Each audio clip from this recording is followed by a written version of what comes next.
Hello everyone, my name is Melissa Tosetti and I am the founder of The Savvy Life. And I am Kevin Gibbons, the Vice President of The Savvy Life. We're also both cash flow planning experts. That's exactly what we are. And if you do not know what cash flow planning is simply the process of creating a spending plan. You might want to call it a budget. We prefer to call it a spending plan. But just a plan for where you want your money to go over the course of a given time, typically 6 months to a year. And this gives you the opportunity to direct your money versus you wondering where your money went. And we do this with clients. Financial advisors hire us to work with our clients. We also work with people coming directly to us.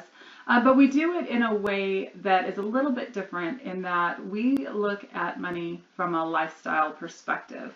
And a big part of what we're doing is we're really trying to help people to find the balance between doing right by your future self, right? Putting money towards 401k, retirement, whatever that might look like, but also trying to balance that out with the things that you want to do and enjoy today, yeah. Right? And that's a balancing act. Yes, it is. And I think that's one of the things that we learned from our own experience and from working with a lot of clients is that everything is interconnected, and that if you don't consider all the aspects of your life when you're looking at your spending, then you really run the risk of having gaps in your plan that money will fall through and that you're not tracking. So again, the whole idea of looking at it from a lifestyle perspective, it really helps you focus on all the different areas as to what's important to you and make sure that you include everything, and then you just get a more complete picture of the whole spending plan. Exactly, yeah. And it's too easy, especially the way money moves in this day and age. It's chaotic. I will often hear myself say it's chaotic at best,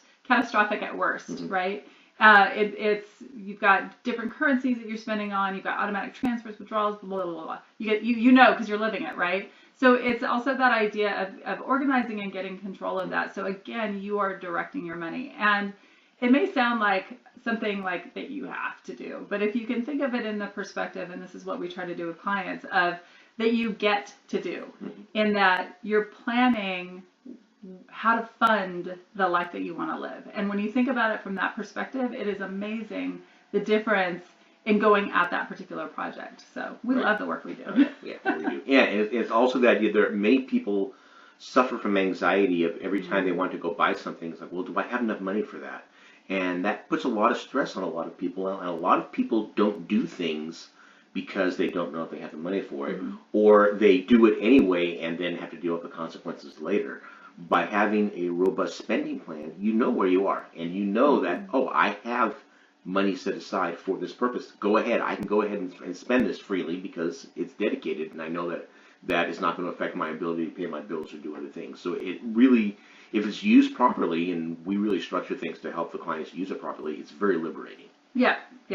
So did you do that on purpose, talk about how knowing how much you have available to spend? Because that is a perfect transition into our topic today. You like that? Was that diabolical? I do. I like it. That's very good. So Kevin nails it, which is that one of the things that very often happens is that when we want to buy something, and I'm talking on a small scale to a large scale, very often we don't know if the money is available in order to do that. And the reason that we don't know that is because most people in this day and age, we're not using our debit card, we're not using cash, we're not writing a check, that we have to really make sure that we stay within our checking account, right? Our credit cards give us a false sense of availability, but at the same time, if you're trying to be mindful when using your credit cards, it can be challenging to know where you stand.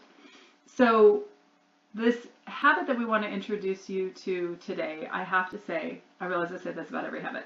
This is truly one of my favorite habits. And the reason is because of the simplicity of it, as well as in the clarity that it gives you.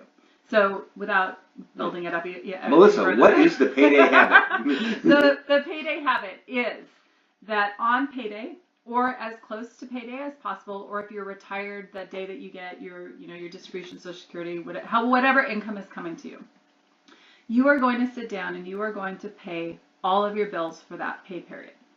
But wait, there's more, right? So you're taking care of your bills. The second piece of this puzzle is that on payday, or again, as close to payday as possible, you are going to go out and you are going to go to the grocery store and you're going to buy your groceries for that pay period, if you like, or week, or whatever you define. The other thing that you're going to do is you're also going to go to the gas station and you're going to fill your car up with gas. All right? So now here's the best part of this whole thing. Because you're already following the very, very first habit of living a savvy life, which is to have money automatically transferred to some form of savings, right? So you're already saving, okay? So that's being taken care of. You've taken care of your financial obligations, which are your bills. You've also taken care of your needs, which are food and transportation. The money you have left over is yours to spend as you please.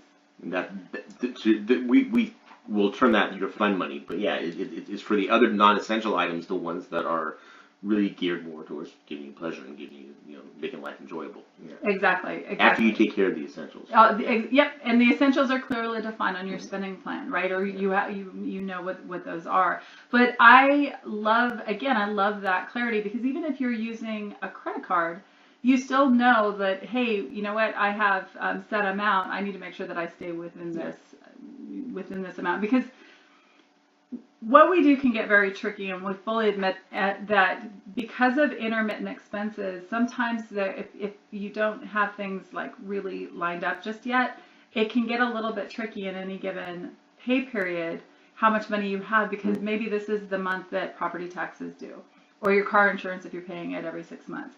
And so those things can really throw you off. So this is something that, again, your bills have been paid. Now you know how much you have. So I think the two things that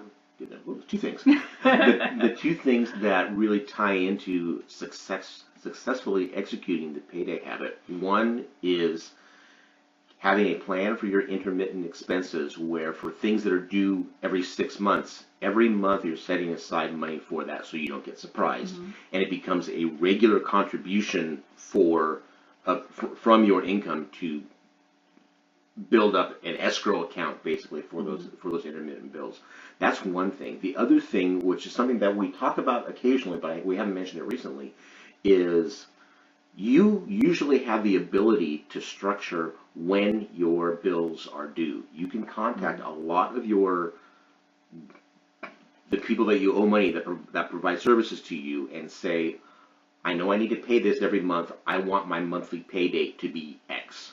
And that can help you balance things out, so that if you get paid twice a month, you don't get in a case where all your bills are due on the 5th, but you don't have all the money until the 17th. You can go to the people that carry your obligations and say, look, I know that my bills are due every month. I want my bill to be due on the 17th. And a lot of places will let you do that. They don't care as long as you get paid regularly. And so by making those requests, you can split the bills to match up your pay periods, and then you have enough money to cover everything. Because we've had people ask us, I have 100% of my bills due at the beginning of the month, but I only get 50% of my pay. How do I deal with that? One way is to change that 100% that are due. You can do that. Or if you live here in California and your rent or mortgage is an entire check. Yes. then it's using that. Yeah. Then there's a balancing act too of saving a little bit from another.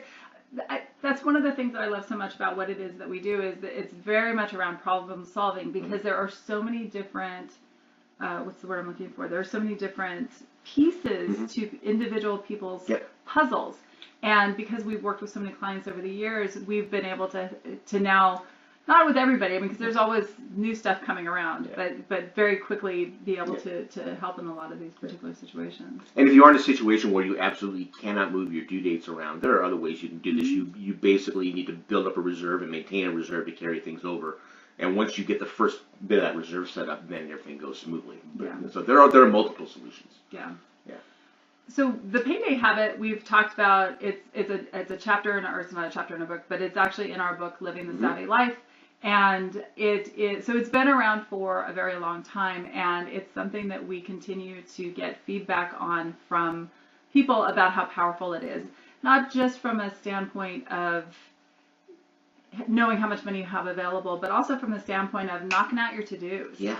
I'll never forget, long ago I had a coworker, Sally, who for months after I published the book, she would send me an email saying, just paid my bills, just filled my car up, just got back from Costco.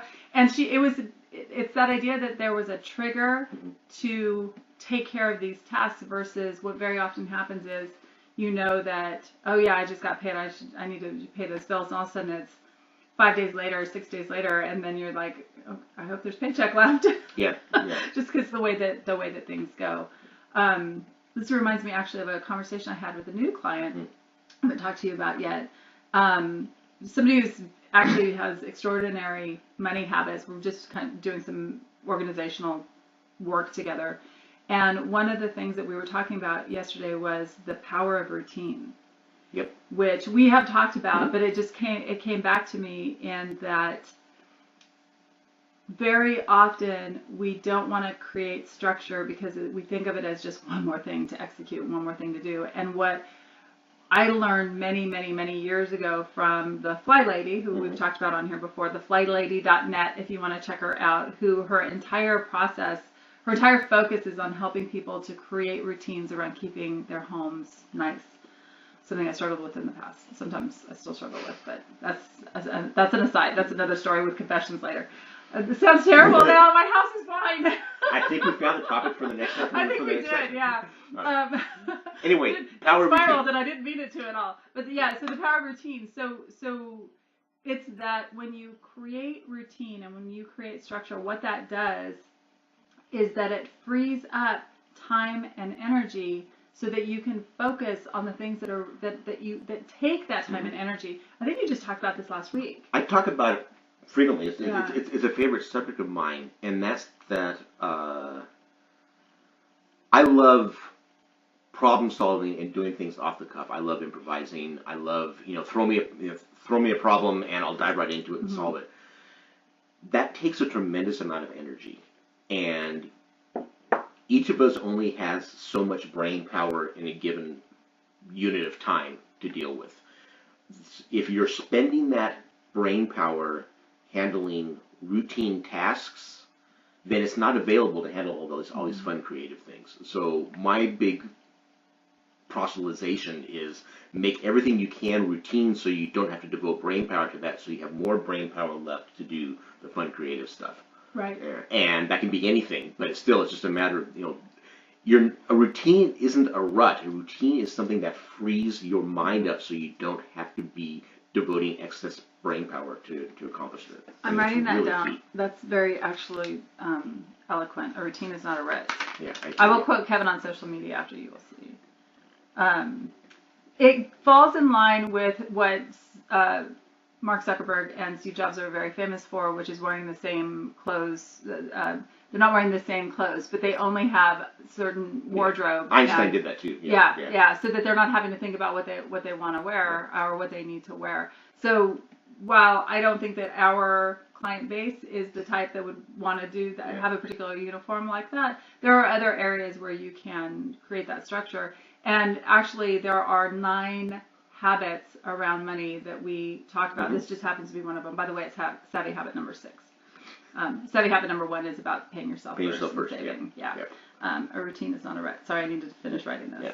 So I think that the other thing that it does is the last thing that you want to do is wake up at 2 o'clock in the morning thinking, crap, did I pay that bill that was due today? Or am I going to incur a late fee or a penalty? And because for sometimes things really go wrong and you can't figure out ways to pay bills and you end up having to do late payments. But for the most part, late payments really are something that can and should be avoided, and they're a great money-making scam for businesses that incur those. By having this routine set up to where you're paying these bills on payday, you're just, again, making absolutely sure that there's no doubt that, I know these things are going to get paid on time because this is my routine. It always happens.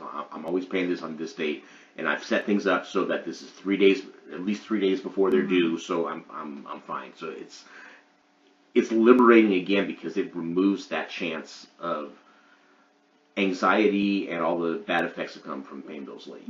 You don't want to do that.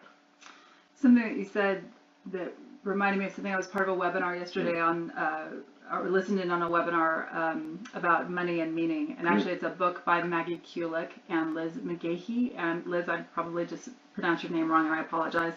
And it's one of the, through the course of the webinar, there was a wonderful interaction between the attendees and Maggie and Liz. But one of the things that Maggie quoted, actually one of her clients that she learned, which is that when you're paying bills, it's almost a spiritual's not the right word. I wish I would have checked my notes before I came on here. But it's just that idea that be happy that you have the money. Like so many of us think of like bills, right? Well, part of that sometimes is because we allow our bills to accumulate, too many bills to accumulate, right? And that's what we come in. That's our job is to help figure that out. But there's also that aspect of, I always remember my grandmother, being so grateful that there was the money to pay the bills. There were years where it was very, very rough, Great Depression and all of that.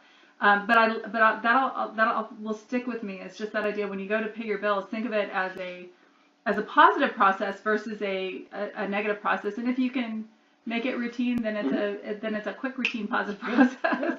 It's just that's a little kind of a more woo-woo aside on that. But I don't know. Like I said, it stuck with me. It really stuck with me. Last week we talked about taking action. Yes. And what is it when you stand? There's a particular word that applies to this when you're standing on a soapbox and you're telling other proselytizing. Proselytizing, yes, and we did that. Yes, we did that about taking action. And I have a confession. Oh, you didn't take action on something. I did not take action on something, and I paid the price. And this is just another example that we're all human, but that we really do get it. So I have a RAV4 I absolutely adore, and I love my car, and it has a tendency for the check inflation on tires light to go on. So I checked my tires a week and a half ago or so, put the proper air in them, and then the other day it went down, the light came on again. And this was on Monday. I noted it, and I remembered our conversation, or the presentation about taking action, and I thought, okay, I'm giving myself a deadline, and I've got to go and stop and put air on my tires again or check them by Friday. So Wednesday night, I walked out to my car and I had a completely flat tire. And so actually, my tire is being replaced right now. But it just reminded me that the universe has a very good sense of humor. Sometimes it'll just kind of flick you upside the head. But it really was a good reminder that we know that there are things that we need to do, and sometimes, unfortunately, those things that we need to do become things that we have to do. And that was the case in I might have been able to save that tire. I might have been, if I had taken it to the mechanic or whatever with the what ifs. But we've got to take action. We've got to take action on these things because you might get a flat tire, or you might spend 3 more months paying a storage unit fee that could have been the down payment for the cruise that you really want to take, whatever that might be. But so write down what it is you want to do and make a deadline, and then push that deadline up 3 days for my example. So yeah. So we've talked about the Payday Habit. I confess to you. Apparently next week we're talking about housekeeping, and that's actually another topic that comes up quite a bit. Yeah, I think that, and we can have a lot of fun with that one, because I think what we'll really be focusing on is not only housekeeping, but how good organization can save you money and how poor organization costs you money. And everybody has horror stories about that, so that should be a fun topic of stay on the theme of confessions, and then give you some hints on what you can do easily to address those and to change some of those habits that may need it. I feel like I just need to confess real quick. Where I get thrown off, we're pretty good about routine, but really where I get thrown off is when we travel, which is quite a bit, and then we do a lot of camping. And so when we camp, we have a little teeny tiny house, and we have a studio in the back that has an attic, and that's where all of our storage is. So it can take a week to get the items from the living room that are in there up into, until they migrate up into the attic. And that is typically where I get thrown off. It's not so much the routine as much as the non-routine. Sure. So that's my confession. That's Sure. why Yeah, I had the, and we had a party last week, and it took some time to get the ice chest back up. And yeah, and that's we can go into that in more detail next week, but that really is the key thing of actually it kind of falls into the whole thing of the habits is how do you structure a habit for an intermittent event? Okay, and because again, this is what Melissa just described is we we all travel frequently but not regularly. We have parties frequently but not regularly, and those events disrupt our regular routine. So how do we make sure that we're able to incorporate the correct actions so that they don't disrupt our lives for horrendously long periods of time without devoting huge amounts of brain power and reinventing the wheel every time? If you're camping or if you're traveling every month, you should not have to figure out how to put all your stuff away brand new each time that happens. Yeah. Okay, it isn't a regular event, but you should be able to get, and that's where you kind of make the bridge between habits and systems. Okay, habits are things that you do on a very predictable cycle, every day, every week, every month. Systems are things that are in place so that when the event occurs, there's a methodical way of addressing it. And it doesn't matter when that event occurs. That event can occur once a year. If you have a system, when that event occurs, you do what the system says. All right, and so that's kind of the difference on it. It's interesting. So, yeah. Yeah, I think also along that lines, and this may be going too much off the rails, but for example, one of the reasons why it takes us some time and effort to get things up into the studio is my husband is an artist. And he is an artist in many, many, many mediums. He's kind of drives me crazy because he's talented in 1,000 things. I mean, like crazy talented. But his art studio is it's very, very I don't want to say cluttered, but there's just stuff everywhere. It's dynamic. That's a good one. And then I never know like what project he's got going where. So coming through with sleeping bags and not that he doesn't help. So I typically wait until the two of us can do it. But there's a mental aspect of that, and when I say mental aspect of it, there's great excuses. Oh, he's busy right now, he's eating right now. So and I don't want to do this anyway, because it's kind of unpleasant. Exactly, so, exactly. And so I'll just sit there and harumph that as I look at the stuff, while I'm watching TV at night or whatever that might be. Yeah. So there is the things that I think of what is keeping you from doing things. Sometimes it isn't just the act, because you know the habit or you've got the system, but there's other things that are throwing you off.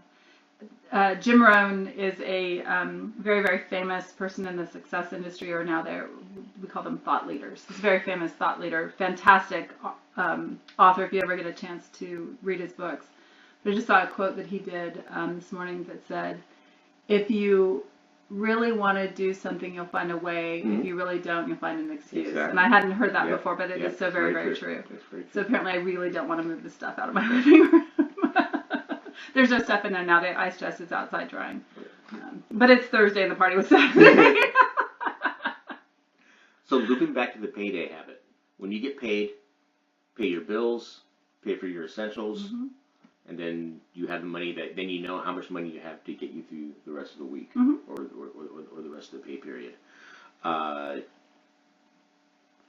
One of the things that we often talk about is in looking at reviewing your spending or doing any of these routines, set yourself up for success. Make it a pleasant experience. So if you get paid on Friday and you can't pay your bills because you're working until Saturday, then Saturday morning, set yourself up with your coffee, set yourself up with your breakfast pastry, go in a quiet place, everybody else is asleep. Go do that. Make it a pleasant experience. Don't do it at 11 o'clock at night when you're dead tired. Okay, the key to making these habits work for you is to make them positive experiences so that you can reinforce them and keep doing them and actually turn them into habits. So go ahead and take that.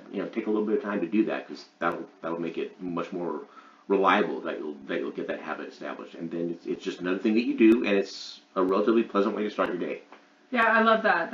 That's very, very powerful.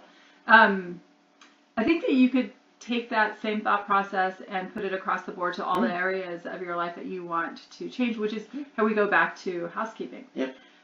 I I posted a quote on Twitter maybe 5 years ago about how the correlation between, I got to see if I can figure out how to quote myself. It was something to the effect of how they're positive or negative, the state of your home does make an impact on your finances. And somebody wrote back saying, well, that's ridiculous. What does housekeeping have to do with your money?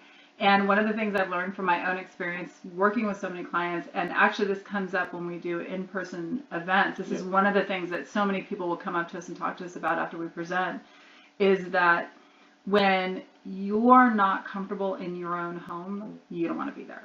So what do you do? Yeah, what do? You're out doing stuff. You're out shopping, bringing more stuff in. A big part of the problem for a lot of folks and why they're not comfortable in their home is clutter issues, right? So it's circular. And so that idea, going back to what you were talking about, is if you can figure out, make this space where you pay your bills a pleasant space.